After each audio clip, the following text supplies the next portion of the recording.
All right. So, hello everyone. I believe it's afternoon for someone and for night for California. So, very gladly to host this Blocklike panel, and we're gonna be on the Binance Live. So, firstly, let me quickly introduce our panel. So, this Blocklike is a media outlet focusing on blockchain technology and botnet ecology. Our panel invites core players of hot tracks in the industry to share you with interesting, in-depth, and valuable topics through live broadcast on Binance Live. And I hope our audiences can get some inspiration from this panel. Welcome all the viewers in Web3. So today we're going to talk about Web3 leading to new DeFi. So briefly introduce myself. My name is Julie Chen. I'm the PI director of ANT Capital. So our capital is an early to growth stage venture fund for emerging disruptive technologies led by 3 founding partners based out of Berlin, Singapore, and Shanghai. We are supported by a global dynamic team. And in 2021, we raised 100 million pool of funds. Our portfolios include Amber Group, Cobalt, Nestcoin, Instones, Consensus, and Commonwealth. And a big applaud to our honorable guests for today, Trust Network, Konomi, Bit.Store, Ceres are the companies, and we are like very, so now is the time to introduce our guests one by one. So first, let's say, so first I would like to introduce our lady, so Yuvia from Trust Network. So hello, feel free to say hi and introduce your company and your project. Hi, apologies for my voice. I'm kind of sick right now, but my name's Yuvia. I'm a general partner at Trust Network, and at Trust we do decentralized cloud storage.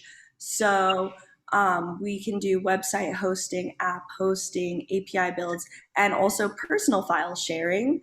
Trust is best for hot storage, so things like metadata, and we also have our own ecosystem project built by our community called Crust Files, where individuals can upload their own files, kind of like a decentralized Dropbox.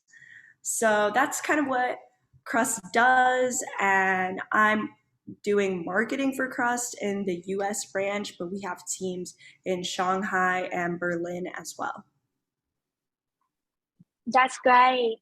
So nice to have you, Yuvia. And I'm looking forward to our talk afterwards. So next, Sascha from Bit.Store. Hello. Yeah, big hello from Berlin, where I'm currently based. Actually born as well.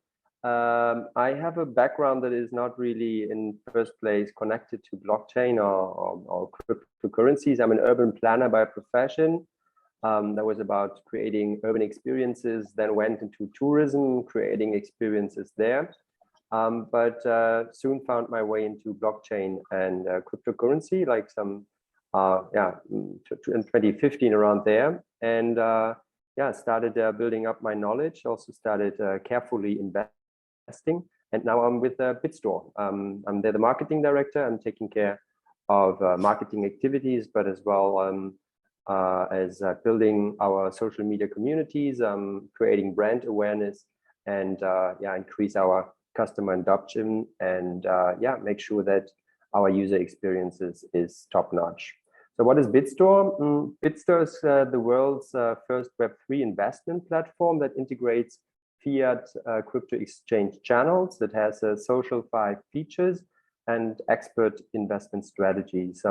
It can be somehow understood as a platform integrating Web3 technology with on-ramp and off-ramp options, digital asset investment, and learning from the SocialFi community, and also like counting on support of experts. That's what we are doing. I'm happy to do so. Wow, that's great. That's great. Yeah, I also heard that Bit.Store is one, like kind of the first Web3 investment platform that offers both trading and social fi features, right? Yeah, looking forward integrated in one platform. Yeah, looking forward to talk about your project and your thoughts on DeFi later. So next, welcome Jayden, who is the COO of Konomi. Hello. Hey guys. Yeah, so Jayden here. So I'm currently in charge of the operation of the project. So we actually started this project back in late 2020. I'm one of the co-founding members of the team. So for Konomi, I think we are trying to build like a one-step Web3 money management platform. And our vision is to create like a variety of decentralized financial products to enable people of all risk tolerance levels. So for now, I think we have like a few products. First of all, we have decentralized oracles, which provide price feed for like almost all the currencies blockchains. So, and the other product we have is what we call as ocean lending. So basically, we allow the users to create its own lending pools. I mean, the user can set up its own pools, like for example, like what currencies you want to support in the pool, like whether the currency can be a collaterals and all the parameters, including like the jump rate, the interest rates, the liquidation threshold, etc. So basically, we give the rights or the autonomies to the users. The users can create a pool. He can enjoy the benefits of being the pool owner instead of the platform being the pool owner. For most of the lending product, it's actually the platform who are the pool owners. Actually, they earn all those transaction fees, all those margin in between the interest. But for us, actually, we give it to the users. And in that sense, actually, we have more flexibility to handle all those long-tail assets. So on top of that, we are also having some governance protocols, which are still buildings. In futures, I think we are going to have more DeFi products, so that make it into like a all-in-one Web3 financial platforms. Yeah. Great, that's great. Yeah, I think it basically covers the majority of all users' wealth management needs. It's a great project, and also looking forward to talking later. And our last but not least guest, Stefan, the CMO from Ceres. Hello. Oh, hello everyone. Yeah, my apology for the camera. Yeah, I'm the Chief Marketing Officer from Ceres. We started in last May, focusing in decentralized finance, and we are into Web3, a builder in DeFi and Web3. So we are creating more digital identities in order to let all to enjoy the benefit of data sharing. Yeah, so I'm currently in Singapore, and we are into the Asia market. So we are into the blockchains for many years. We focused since a year plus ago, to build up the infrastructure construction for this Web3 and for this future DeFi GameFi. Okay, great, very impressive. Yeah, so today I think our guests are from like very diverse backgrounds. We have the projects of like a decentralized credit system, of VID, of investment platform, money management, and storage protocol. So yeah, I'm so excited to talk with all of you guys to share our opinions on the DeFi. So okay, great. So shall we just start our questions and our panel? So okay, so shall we just start our panel and beginning with the first question. So we're gonna talk about the breakthrough and development of DeFi within Web3, aligned with current problems and bottlenecks in DeFi's development and the combination of DeFi and Web3. So as we all know, in the last market period, DeFi was considered to be the most real demanding with the most practical applications in the blockchain field. So nowadays, especially during the bearish market, the market seems cooling down. And we believe that DeFi has met with some difficulties and some barriers and some bottlenecks. So how do you see this problem and how do you see the situation of DeFi? Just feel free to share your opinion. can go ahead. Okay, maybe I'll be sharing first. Gladly.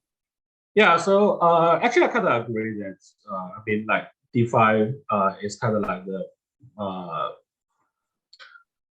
the most real demand back in the last bull run.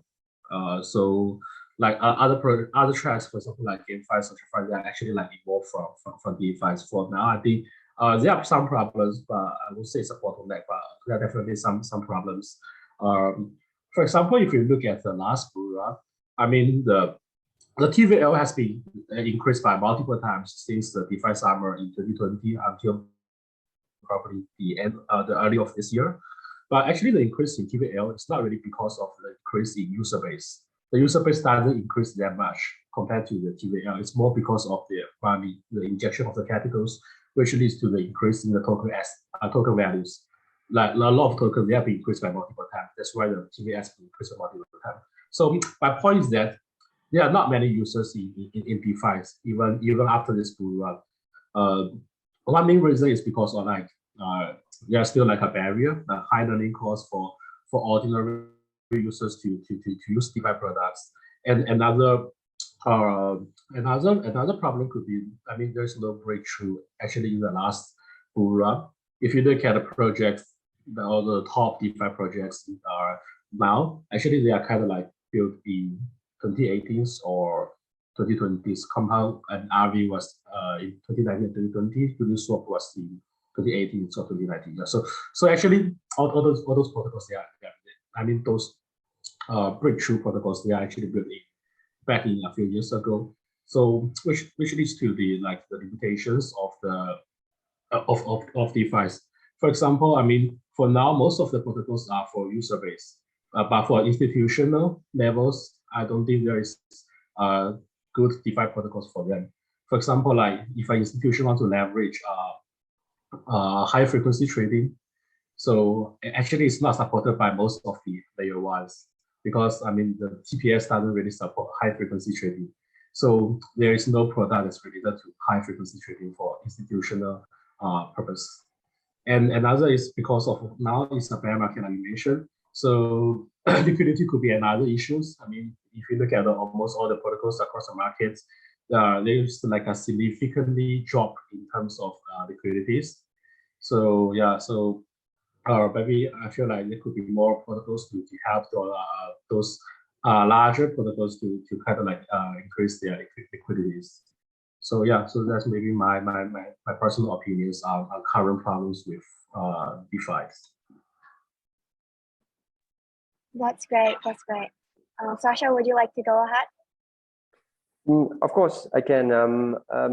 I agree that like DeFi has been like the backbone of the growth of our sector for quite a while, the DeFi summer and so on and so forth.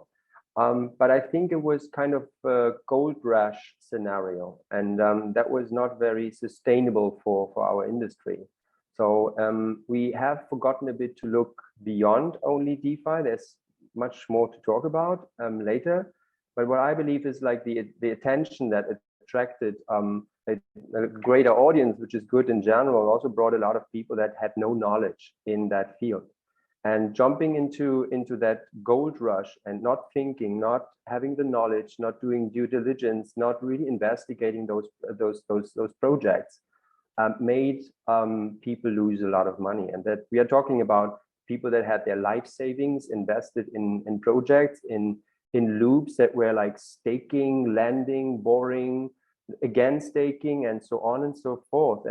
And that unfortunately is not sustainable growth for us. And the bubble burst, project like kind of disappeared or like stopped withdrawals from the assets of the users. And that's something that is it's not fatal to our industry, but should make us really think about greed. And let's think about like how we can make sure that there is a disbalance between those that have a lot and those that want to earn a lot, but there's a lack of knowledge. And I believe that there is a few things. Transaction speed is still an issue, especially when it comes to bank run scenarios, and suddenly everything is clocked and nothing is going through. It makes the slippage worse, and those people that that are not well informed or are not up to date, they are the ones that are victims of that situation.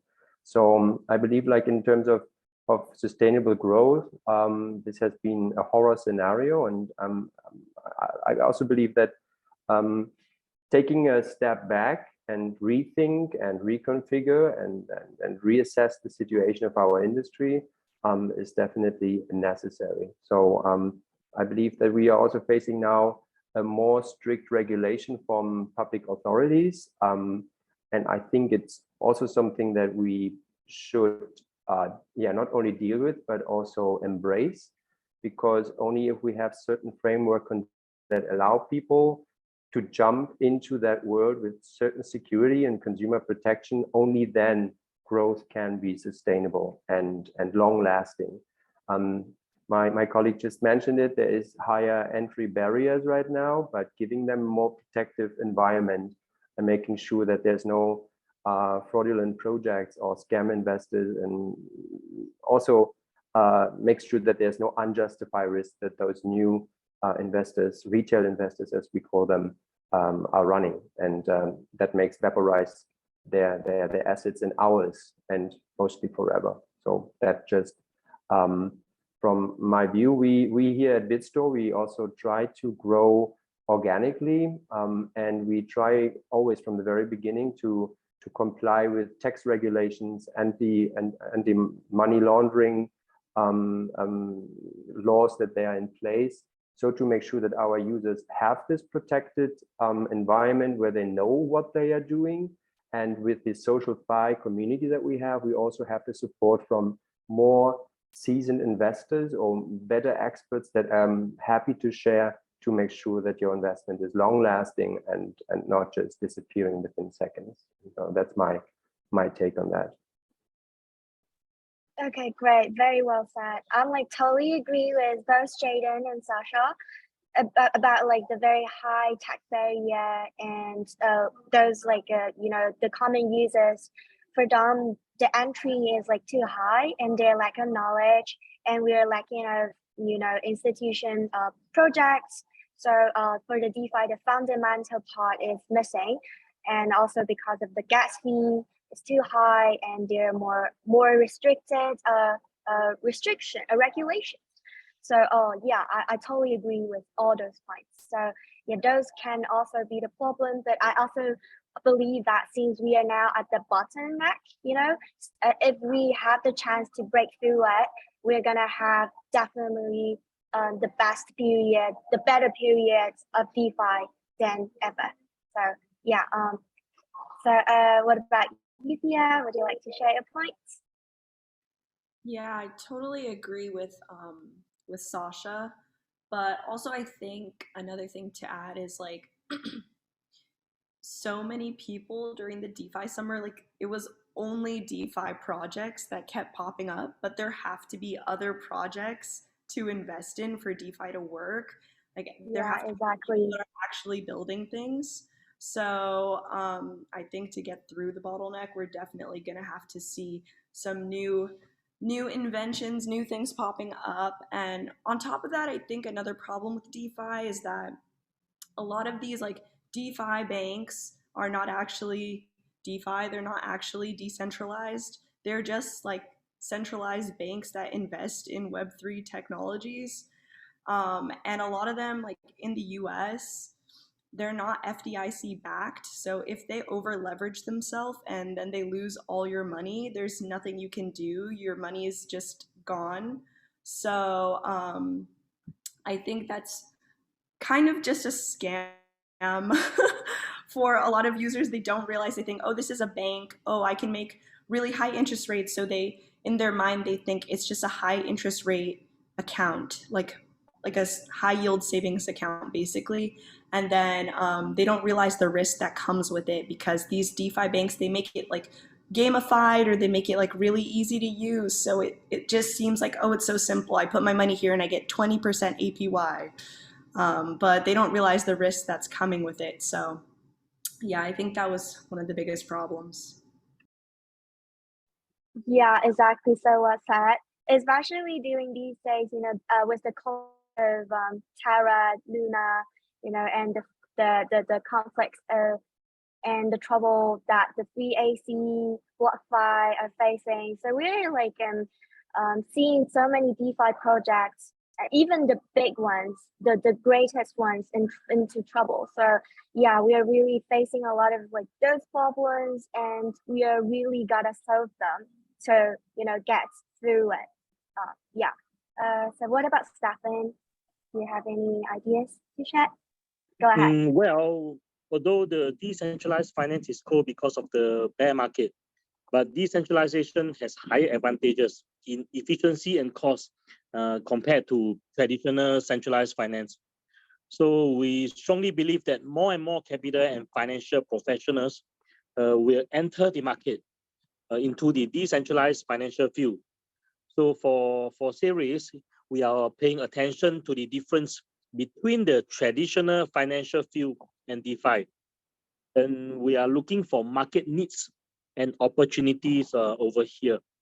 So I believe these are the bottleneck situation it will be very, very soon, overcome these difficulties. Exactly. Yeah. Okay, thank you so much, Stefan. I totally agree. And since our previous guest, Yuvia, also mentioned that we actually need more combination with of DeFi with the other side of the project. And I think the following question is quite related. So in the bearish market, and the industry tends to pay more attention on technological updates. So Web3 is based on blockchain technology and represents the new direction of internet. So how do you see the fundamental infrastructure development of Web3?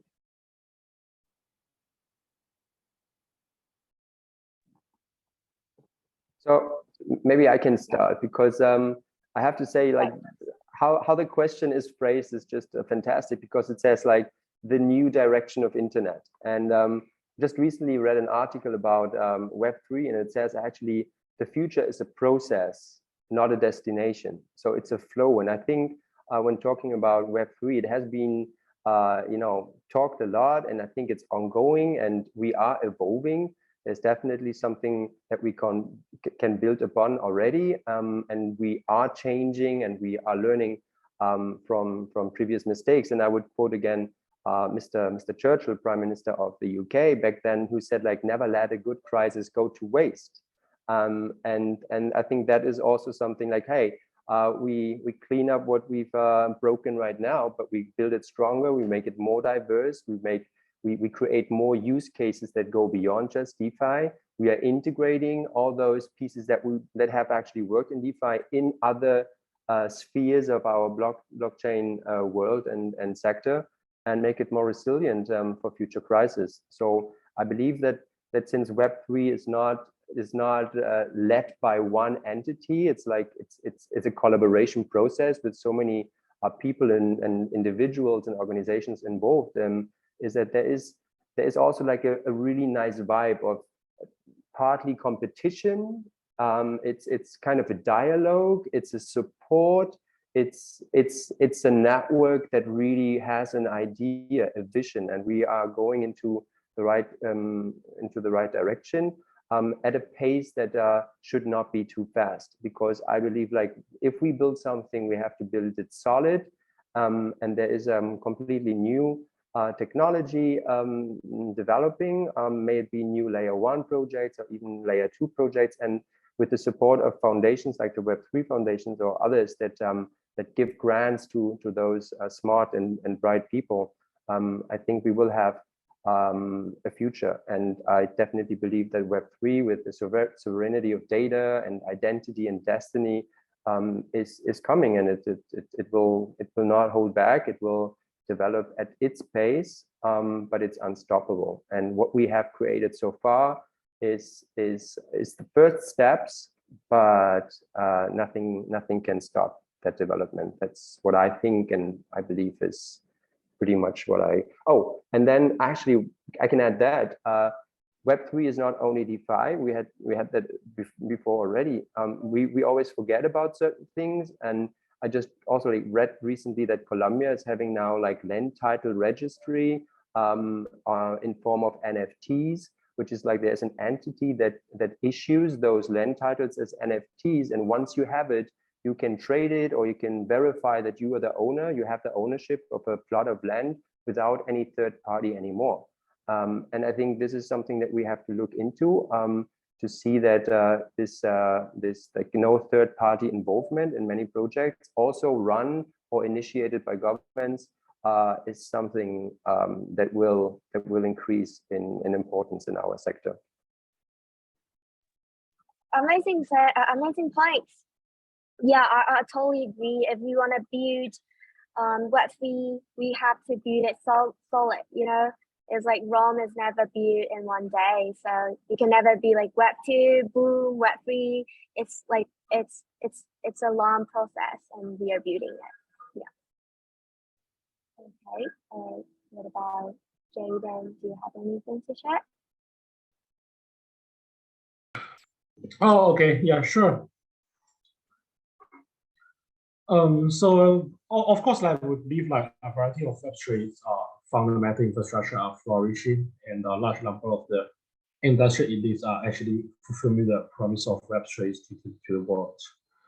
So, but actually, there's also some problems that we see with our fundamental infrastructures. For example, like for any emerging layer 1 or layer 2, it always starts with their infrastructures always starts with DeFi. If you look at any of the new emerging layer 1s or layer 2s, actually, it's how they build up ecosystems, and it always starts with things like wallets, oracles, DEX, and lending.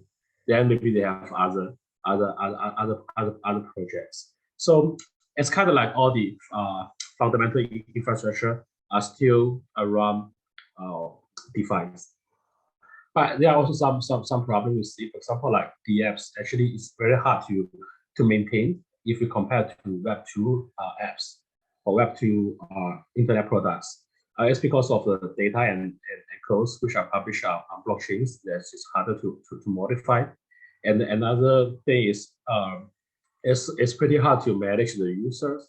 Like most of the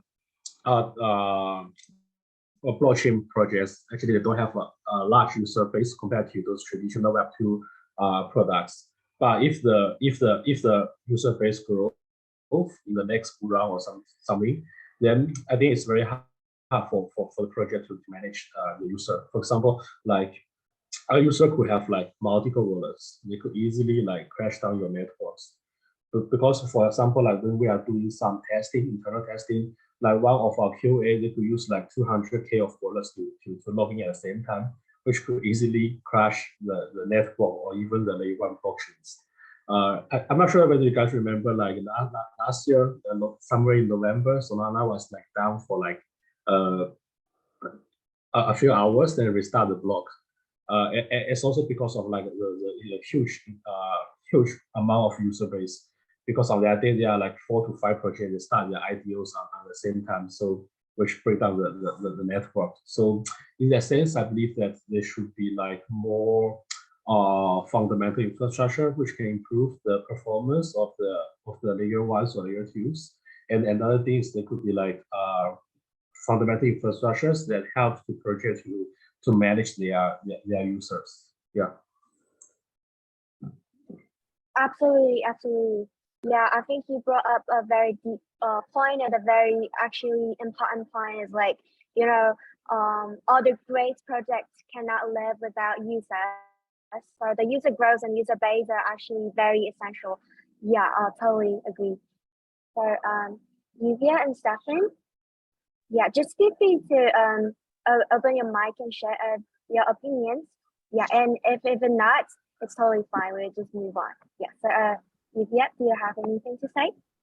Sure. I think they hit most of the points, but I think like in terms of infrastructure projects right now, like everybody is waiting for Ethereum 2.0 to launch, and I think because of that, we're going to see more layer 2 projects than layer 1.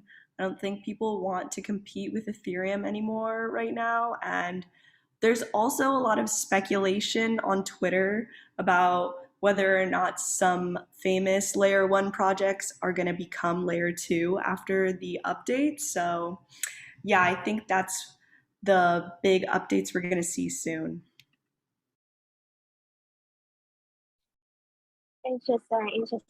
And for the other guests, even if you have spoken, if you have any to add on, you can still open the mic and share. Yeah. Well, I believe in the migration from Web 2 to Web 3, we are paying more attention to the migration of user system and their asset system. So as all of us know, Web is a centralized user system, while Web 3 is currently an address-based user system. So in order to promote the user migration, we are using a user bridge that can complete Web 2 and Web 3 migration, which is why we created this series. We hope to make Ceres a user system in a centralized, decentralized world to help Web 2 user to create their own identity system. Yeah. Yeah, very good point. And I love the term of user migration, when you think of migration, it's usually, physical, but these days, because of the development of Web3, people are migrating from Web2 to Web3 and maybe from layer 1 to layer 2, just as we said. So very, very interesting point. Yeah, I think what Stefan just mentioned about DID and from Web 2 to Web 3, it's actually also make me brought up the other question. So do you think the Web 3 fundamental infrastructure that we have so far, so about cross-chain identity, storage, smart contracts, DID, those can be the new basis of the future of DeFi? And if so, compared to Web 2, what are the advantages of Web 3 and DeFi in that? Well, maybe I start to share. Go ahead. Thank you. There's no doubt that cross-chain identity and storage and smart contract will become the infrastructure of DeFi in the future. Because DeFi by itself is the basic financial model of Web3. And finance is an aspect that can't be ignored in any era. To meet the needs of Web3, the financial needs of the Web3 era are the direction of future DeFi development. And therefore, we believe future DeFi must also require infrastructure construction based on this Web3, or the two themselves are being integrated. So basically, we believe this infrastructure construction is very important. Yeah. Exactly. Okay, Jayden, you want to go ahead? Yes, sure. I mean, like all of them are pretty important, whether it's cross-chain identity or storage or smart contracts. But I feel like cross-chain could be the most important part for the next generation of DeFi, because until now, actually, we still don't have a real cross-chain. That's why there are so many security issues with all the cross-chain bridge. We always heard that cross-chain bridge has been hacked. It's because of the asset that's from one layer 1, when it's stored in the smart contract, then another asset was published on the other end. So there could be some holes for the hackers to attack. So actually, there's like no real cross-chain for now, especially if you are looking at layer 1, there's a completely different, for example, like Solana and EVM-based chains. It's just like you can just like transfer like token from this layer 1 to the other. It doesn't work in this way. So that's something that we are looking at. The other one is identities. So for identities, I think Red Hat has recently like announced about or released articles talking about the so-called tokens, which could be very interesting. So that could be something that could really like change the industry a little bit. So if you are talking about like advantage of Web3s, I think of course like everybody knows, I mean it's leveraged the technology of blockchain. So it's more transparent, okay, it's more decentralized. But I think another advantage of Web3 to mention is that because of the lack of regulations, that could be a double-edged sword. On one hand, it's really risky for the investors. On the other hand, it actually also provide high interest or high yield for them, which can drive users from Web2 to Web3. As for project perspective, it gives more rooms for the project to develop their products, to be more creative. So yeah, so for example, like things like LP tokens, I don't think such concept exists in traditional finance, but it's pretty common in Web3. So yeah, the lack of regulations actually I feel is kind of like a double-edged sword. It's not really just a bad thing. A very interesting point. And I totally agree, you know. We always talked about we need more creativity and innovation in Web3 and in new technology, while like, you know, I think some of the regulations and restrictions kind of limits the innovation. So I totally agree. In the very early stage of Web3, we need some, you know, great area for those projects to grow and develop. Yeah. Thank you, Jayden. Maybe I can. Yuvia, you first. Me first. Okay, me first. I can jump on what Yuvia said before about Ethereum and this change from proof of stake to proof of work to proof of stake. I've been always criticizing Ethereum for that. You're too slow. It takes you too long. Other projects are developing faster. You're discussing it too long. But our industry is changing, and I changed my point of view as well. I believe that they're doing it carefully and with for good reasons. And half-baked solutions and rushing things are not in anyone's interest. On the other hand, I somehow hope that what Yuvia just said, like maybe other layer one are jumping as layer two solutions on Ethereum, that this is not happening. I know that there's projects that have already multi-chain or cross-chain solutions inbuilt. They are still small, but we need the competition between those different projects. If there's just this one dinosaur that is moving slowly, it's going to hinder evolution of our industry. I remember back in the 90s or early millennium, you know, we had Microsoft, and Microsoft was basically running 90%, 95% of all our personal computers. And yes, it was probably innovative at some point, but it's a different era now. We are now with open source software, and Microsoft is running after the progress. And I believe that that's something that I hope that the competition keeps pushing us in the right way. And that is also something where I believe we need more focus on inbuilt solutions, because all those bridges, Jayden just mentioned it, are still not flawless. They have issues with security, and yeah, there might be at some point a better solution. But when you actually start like a project from scratch, and you can build all this fantastic implementations of changes and of new approaches to technology, I think that's the better one, and it would definitely also unlock the full potential for like projects in GameFi or the metaverse, or also DeFi. Exactly, I totally agree. And I feel like, yeah, just as you mentioned, not only in Web3, like in all others, like innovations of technology, we need more competitions. And, you know, sometimes chaos creates innovation and beautiful stuff. You know, in China, we have a term called 百家争鸣, 百花齐放, which means 100 of flowers blossom, 100 of thoughts content. So only during that period of time, we can a lot of amazing thoughts and innovations, and whatever whichever the direction it goes in the future, I believe it's like totally a greatest time for all the like the technological developments. Yeah. Okay. Yuvia, you want to add on something? Yeah.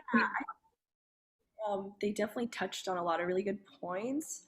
I think other than cross-chain, like we're also gonna see like more projects like Polkadot like, you know, chain within chain, layer zero, where we're seeing like a bunch of different projects come together and work together, because I think we all are realizing, you know, there isn't just one project that's gonna dominate everyone and that's gonna like just create Web3 itself. It's gonna take all of us working together and building different things and like using each other. Like Crust, we're not a standalone project, right? We have so many partners that we work with that we store data for them. And then their company, because they can store data in a decentralized way, they can go and do what they need to do. So that's kind of why I think projects like Polkadot are going to be really important. We'll probably see more like that moving forward. Yeah, talking about all the projects, as you mentioned, Yuvia. So, personally, do you guys have any DeFi projects that you are like looking highly on and will keep focusing on? Like, what kind of fields or kind of projects will you keep looking at? For Crust, like we have like 4 categories of different people. I guess you could say like different target consumers. One is just like the personal file user, so they can share in our decentralized Dropbox. 2, this is our biggest user right now, is DeFi projects. So we're hosting right now Uniswap and Aave, and a bunch of others. We're hosting like their website and all their data already. So yeah, we would love to expand that, but we actually already have a lot of DeFi projects that we work with. We want to expand more on our NFT and metaverse projects next. We have NFT Go right now and Remark, but we want to definitely get some more projects under our belt, especially for metaverses. We don't really have many metaverses that we're working with. And then, yeah, and then the last thing is, oh, I think I just mentioned 4, sorry. But yeah, so am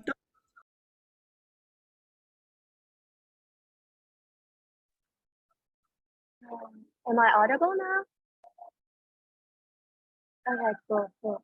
Yeah, what about the others? So is there any DeFi projects of like the DeFi combinations of which fold that you were looking forward to and keep an eye on? Are you asking like if we're gonna work with more DeFi projects in the future? Yeah, you can name some of the projects or some of the folds that you are focusing on. Yeah, sure. Hold on, let me pull up a list. Well, for us, we just became a Kusama parachain, so we work with all of the Polkadot ecosystem projects to host their data. But specifically other DeFi projects, like we're not keeping an eye on anyone in particular, but we're happy to work with any project. We can definitely host their website and their data for sure. Okay, great. Does anyone want to share your opinion? Oh. Yeah. Definitely. Yeah. Go ahead. Yeah. I'd like to share. Yeah, as the builder in DeFi and Web3, for us, Ceres, we started in May last year. Our ultimate goal is to create a completely decentralized credit system. And in order to accomplish this goal, we released our own Oracle protocol in November last year in order to record and provide relational data queries. So far, the Oracle protocol has recorded the data of more than 200,000 addresses. And now we have entered into the second stages, forging digital identities to complete data confirmation. So far, more than 2,000 users have minted their own DID identity. So our current goal is to cooperate with more application developers to allow more users to use Ceres to create digital identities and to enjoy the benefit of data. At the same time, as the Oracle machine records a large number of users, addresses, and the data, we are able to use this as a basic to build up a mathematical model. Yeah, so this is the direction that we are focusing in now. Yeah, thanks. Great. We are very looking forward to the further development of Ceres. And yeah, by the way, I just remember like as Yuvia mentioned while we talking about the problems of DeFi. So you mentioned that we don't actually have a real DeFi project. There are just a few, right? So for all the speakers, can you name several DeFi projects that you think are the real DeFi projects and why? You want Is me? it like a very harsh question? Anyone. I mean, I could start since it was me that said that, but yeah, I think like any DeFi project that's like actually fully decentralized. So for us at Crust, like we're really focused on decentralization because that's just what we think is the future, and also that's our core product is to decentralize your data. So yeah, I mean, decentralization is really important so that there's not a single point of failure. Like in DeFi, like if you look at Celsius, the accounts got all locked, right? So everyone just lost their money. That's a single point of failure right there. And then also, decentralization is really important for you owning your own data and having control over your own assets. So yeah, I would say, like a project like Uniswap is pretty decentralized. I'm not saying there's no DeFi projects that weren't actually DeFi. I'm just saying that like we started to see a lot more centralized DeFi projects that popping up during the DeFi summer. So in the future, I think we're going to see more actual decentralized ones. Yeah, exactly. Very well said.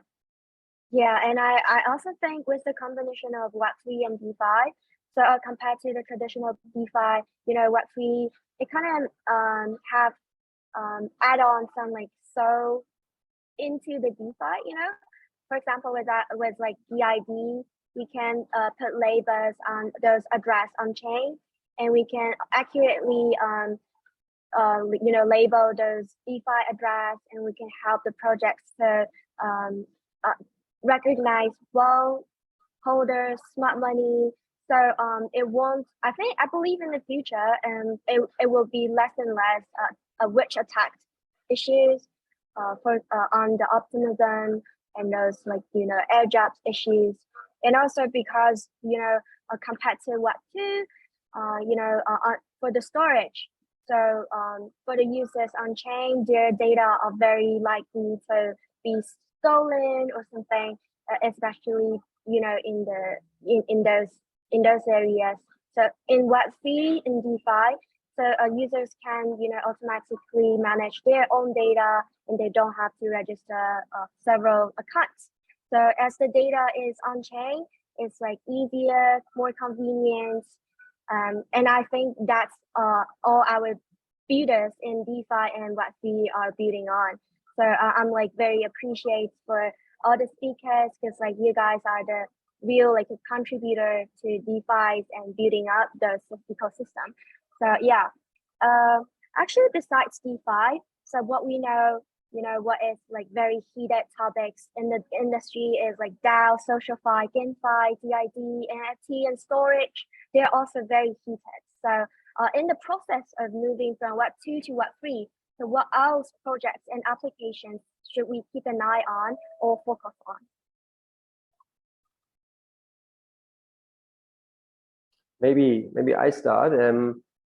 And I'm always surprised. Let's put it this way: looking back into Web2 and the big social media giants like Twitter and Facebook, they are still very popular and used among most of the population. And I'm seeing them looking into Web3, but not really becoming a Web3 company, but just camouflaging their old business model. And I find that spooky in a way, because it's not really empowering the user, it's not giving back ownership of content and identity, but just making it look a bit nicer. And it's not really Web3 social media. And I believe that that this field of blockchain technology is still underdeveloped. I see it's coming, and also like in social fi, in gaming, in DAOs, investment DAOs, where there is smaller communities, not like this huge player like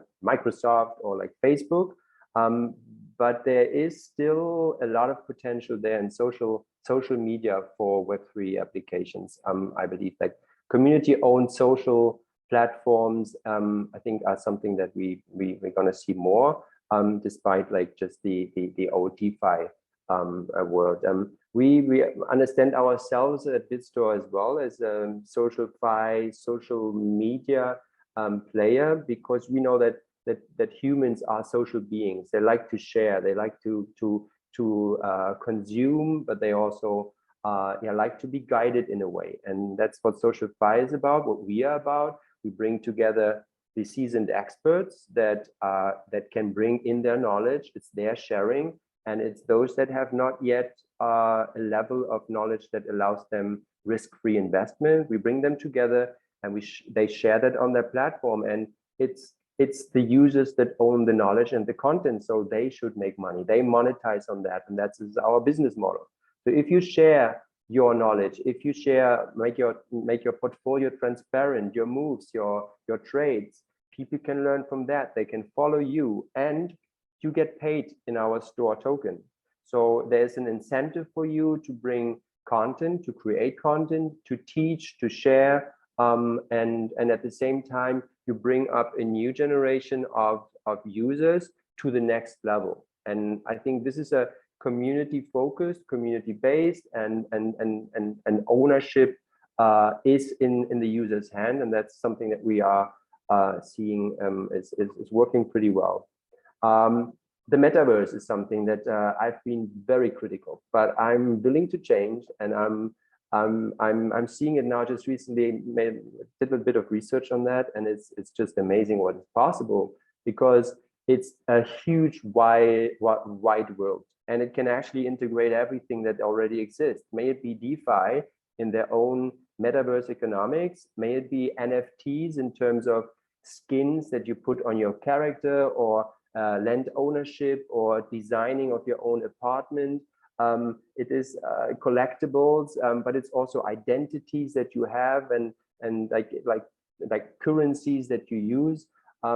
It's amazing, and like very indulging and very immersive as well.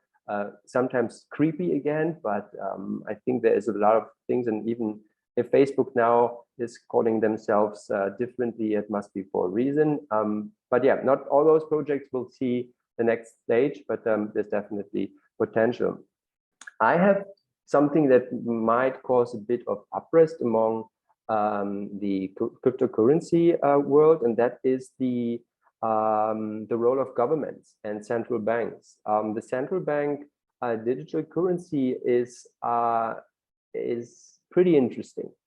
It looks to me that it could actually bring a digital wallet to the great majority of people. They can use it, and it might also, yeah, it comes with some regulations and with some legal framework and so on and so forth, but it could also bring a push to e-commerce, and that could also be Web3 based in a way. You probably in China know that there is Taobao, which is basically a platform that connects the factory directly with the consumer, and you can actually order directly. This platform is still the third party. Why not using Web3 by building a platform that is owned by the users or by both, by both parties, and making business directly? It's e-commerce is huge in the real world. Why not bringing Web3 into play and making that work? And then another thing also related to very sensitive data and also to governments is the field of adapting Web3 technology to medical issues and medical applications. Just recently in the US, I'm reading a lot. I read about an app that was tracking the menstruation circle of women and using those data for like third parties to benefit from. And that's spooky and creepy again. Having those very intimate and very sensitive data in a way on a blockchain is actually way better. And not only that you have it for yourself and only your key can give access to that, you also have it anywhere in the world. You go to the Philippines, you have an issue in the hospital, you use your key and they can access all the data that has been recorded in New York or in Berlin or in Zimbabwe years before. So there is a track of your own health indicators that can help making the treatment in that particular case very much more easy. And I think that the sovereignty and the sensitive data and ownership there is something that will also see more adoption of Web3 blockchain technology. Wow, that was amazing. Thank you for setting up so many examples. And I think like it not only covers, metaverse and SocialFi. You actually mentioned the true utility of those Web3 applications and how we're gonna use it in the real world. And that is actually back to our own and the society. And I also like the point that you mentioned, the sovereign individual. Is what is the main point. I feel like the core value of Web3 is in the end, we give back the power and our property rights to ourselves, to the individual. So I think he really pointed out the core, and I'm really looking forward if that is the future of Web3. Yeah, thank you.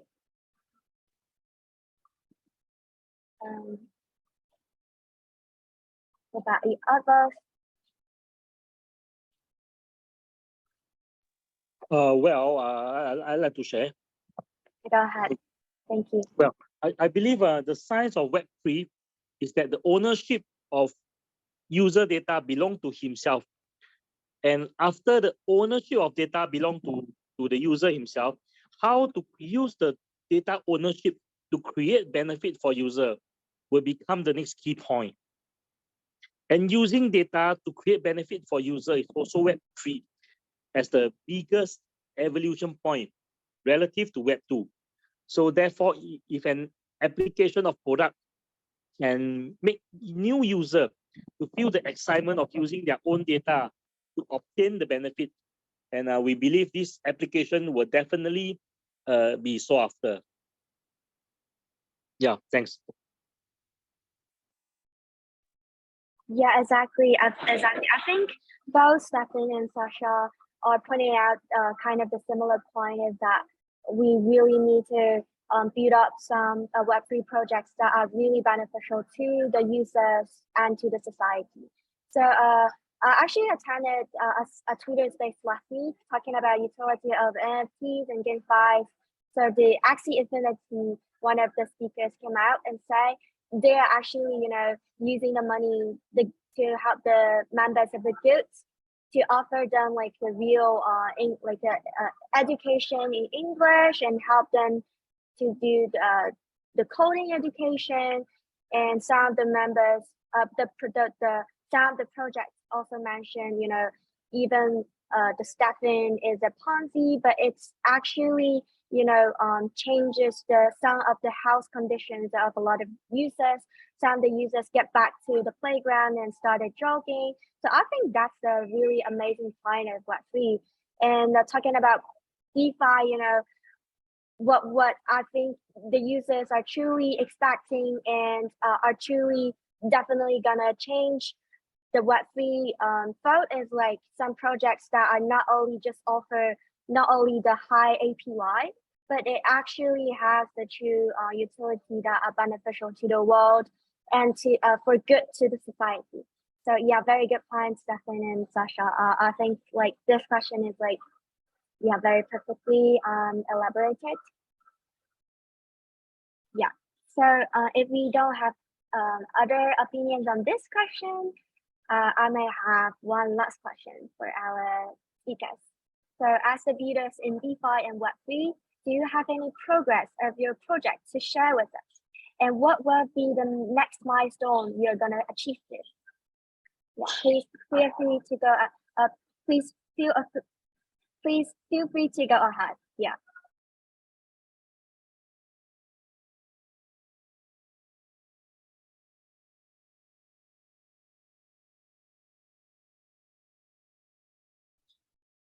Okay. Anyone? Sharing first. Okay, thanks, Jayden.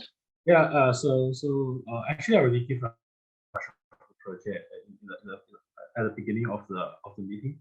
So, for us, I think we have already launched several of our products. For example, like the decentralized oracles, which is already available on both BNB and Ethereum. So subsequently, I think we are going to deploy into more EVM-based layer ones or layer twos. After that, I think we are going to build the structured talents and deploy some of the parachains in the Dosama ecosystem.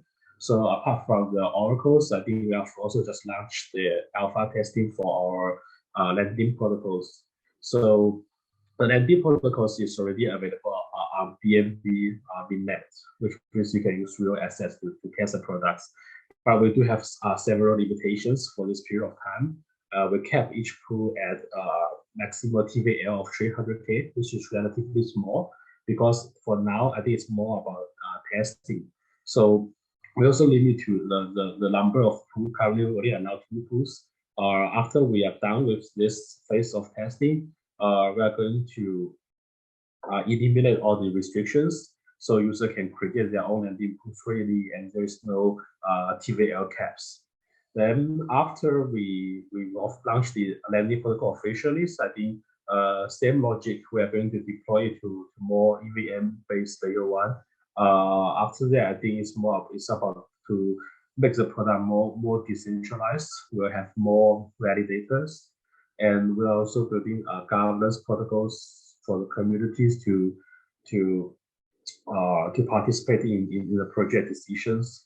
So I think that's probably our next step. Yeah, great to know. I'm like really looking forward to the development of the project, and yeah, I will definitely keep an eye on that. Yeah, thanks, Jayden.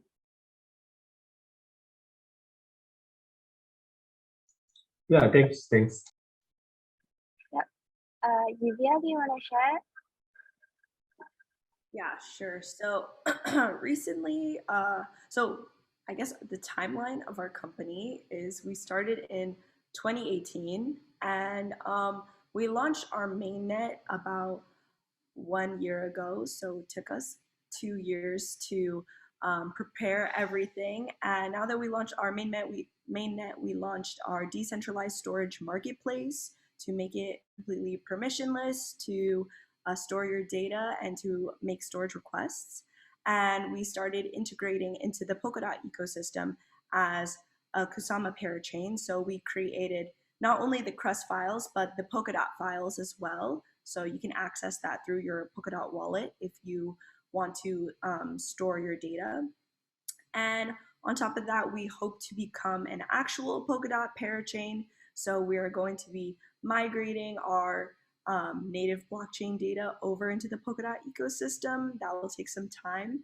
And later on, we hope to get cloud computing as well as cloud storage. That's a very clear and progressive roadmap. I'm really looking forward to it. Yeah, thanks again, Yuvia, and Sascha and Stefan, feel free to open the mic and chat. Well, yes, well, we follow our roadmap. We have established already our trading platform and now enhancing our social media functions. As mentioned before, our people want to share and they need to share in order to make it a social-fi platform. And we're going to do that. We have in the pipeline to have extensive profiles where people can add more facts about them, but also then opening or making transparent their portfolios. There will be rankings as well. We are looking into different ways of like news feeds. people can also bring in their own stories, how they invested, and it's funny to see that people are not only sharing the good news, but also when they have made a move or like a trade that didn't work out very well. But that again is for the goal of education, right? So yeah, so we're going to add more on the social media side to our Bit.Store as to engage more the clients or our users with our dApp, but also making sure that the exchange of knowledge is there. All that is happening in Q3, Q4 this year, and hopefully towards the end of the year, beginning of 2013, we want to move our project into a real DAO. This is you know, like step by step, but it's all there. That's the ultimate goal, and we are very much looking forward to that. And that's not the end of the roadmap, but that's the end of the of our horizon so far. And then the owners of the tokens, the owners of our project, decide where to head. Wow. Yeah, I believe we are all looking forward to it. You know, investment platform with all, you know, trading, SocialFi, and even DAO features in the future. I believe like the combination of those, the fusion of those, could be like a really good, tasty, you know, project. Yeah. Thanks again, Sascha and Stefan.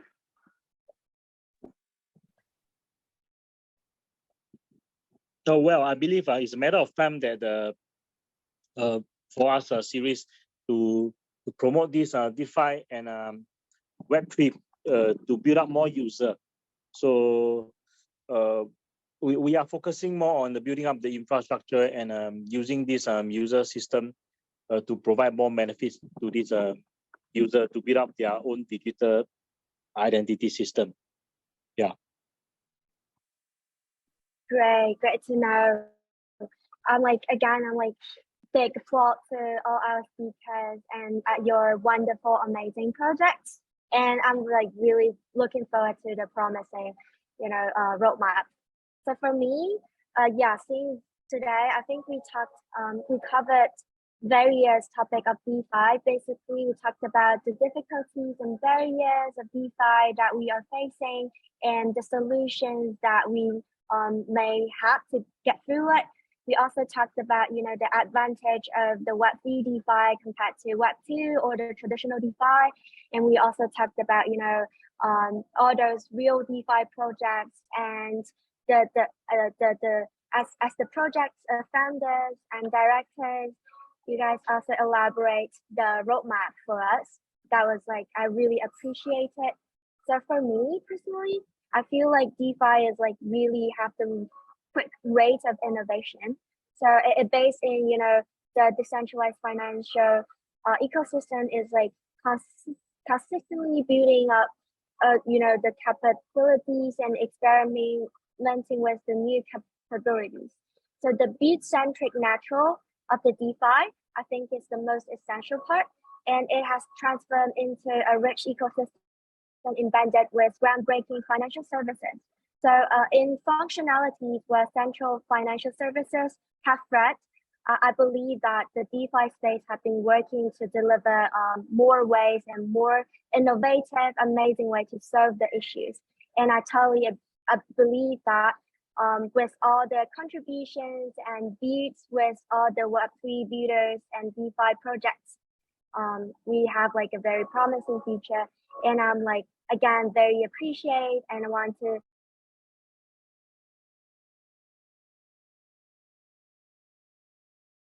as the Web3 builders, because like you guys are the true amazing core contributor to the Web3. So yeah, thank you guys. Thank you. Yeah. Thanks as well, Julie. Oh, thank you. Thank you. Thank you. Thank you. Yeah, and I think that would be the end of our Blocklike panel. And again, I would like to thank Blocklike to offer this panel. And this panel is backed by the this panel is backed by the Kevin VC, hosted by. So yeah, thank you so much for today. Yeah, thank you for the amazing for my side. So yeah, thanks again. Thanks so much. Stefan, Sascha, Jayden, and Yuvia. It's amazing. Thank you. Thank you. Thank you. Bye-bye. Bye.